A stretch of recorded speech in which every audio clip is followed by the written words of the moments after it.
सर्वप्रथम सर्व माझ्या ताई आणि दादांना माझ्या अंगारकी चतुर्थीच्या हार्दिक शुभेच्छा।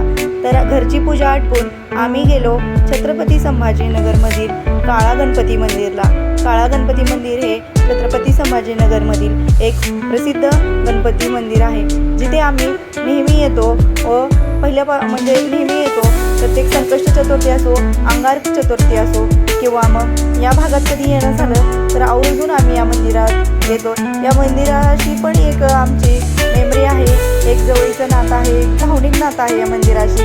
आणि माझ्या मुलाला पण या मंदिरात यायला खूप आवडतं। आणि पण आज अंगारकी चतुर्थी असल्यामुळे तशी गर्दी होती, पण नेहमी एवढी गर्दी नव्हती, कारण ऊन खूप आहे, उन्हामुळं एवढी गर्दी नव्हती। नाहीतर 1.5-2 तास आमचे नेहमी आरामात दर्शन रांगेत जातात। यावेळी हार्डली अर्धा ते पाऊण तासामध्ये आमचं दर्शन झालं। दर्शन रांग तशी मोठीच होती। दर्शन रांगेत चालत असताना समोर जेव्हा आम्ही सभामंडपमध्ये आलो तेव्हा आम्हाला गणेश बाप्पांची इतकी सुंदर मूर्ती दिसली। असं जशी जशी दर्शन रांग पुढे जात होती तसं तसं आम्हाला वाटत होतं की गणपती बाप्पा आपल्या जवळ येत आहेत। आणि गणपती बाप्पांचं ते इतकं सुंदर रूप असं छान वाटत होतं। त्याच्यानंतर इथे येणारा प्रत्येक माणूस आपलं काहीतरी प्रश्न घेऊन गणपती बाप्पांकडे आलेला असतो। प्रत्येकाच्या मनात हजारो लाखो प्रश्न असतात, त्यांची उत्तरं शोधण्यासाठी गणपती मंदिरात आलेला असतो।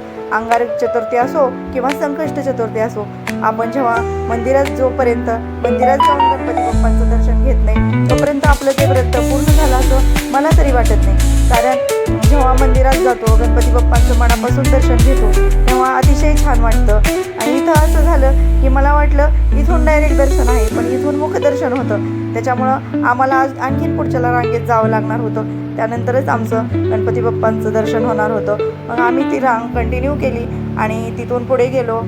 तर प्रत्येकाच्या मनातले प्रश्न उत्तरं शोधण्यासाठी आपण इथं आलेला असतो। अशा कितीतरी गोष्टी असतात की त्या फक्त आपल्याला आणि आपल्या गणपती बाप्पांनाच माहीत असतात, आणि त्या आपण कोणाशी शेअर करण्यापेक्षा आपली एक निष्ठा असते तिथं करत असतो। इथं लहान लहान मुलांकडे पाहून मला आरवची आठवण आली, कारण आरव आता सध्या आमच्यासोबत नाही आहे, तो गेला आजी आजोबांकडे गावी समर वॅकेशनसाठी। आणि त्याच्यानंतर हळूहळू दर्शन रांग समोर जात होती। त्याच्यानंतर गणपती बाप्पांच्या दर्शनाची तर आस आम्हाला होतीच। गणपती बाप्पांचं दर्शन घेऊन आम्हाला म्हणजे कधी म्हणजे त्यांच्यासमोर जाईल असं होत होतं। त्यांच्या आवडीच्या दुर्वा फुलं तर घेऊन आलेच होते मी। त्याच्यानंतर आपण त्यांना काही देणं लागत नाही गणपती बाप्पांना, पण एक आपली मनशांती असते किंवा एक आपली आस्था असते की आपण त्यांना त्यांच्या आवडीची भेटवस्तू द्यावं।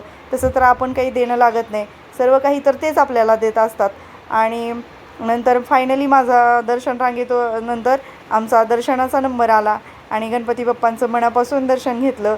आणि गणपती बाप्पांकडे हीच प्रार्थना केली की सर्वांची संकटांचा नाश कर आणि सर्वांना सुख समृद्धी सर्व आनंद प्रत्येकाला मिळू दे। त्याच्यानंतर आम्ही आलो बाहेर खरेदीसाठी।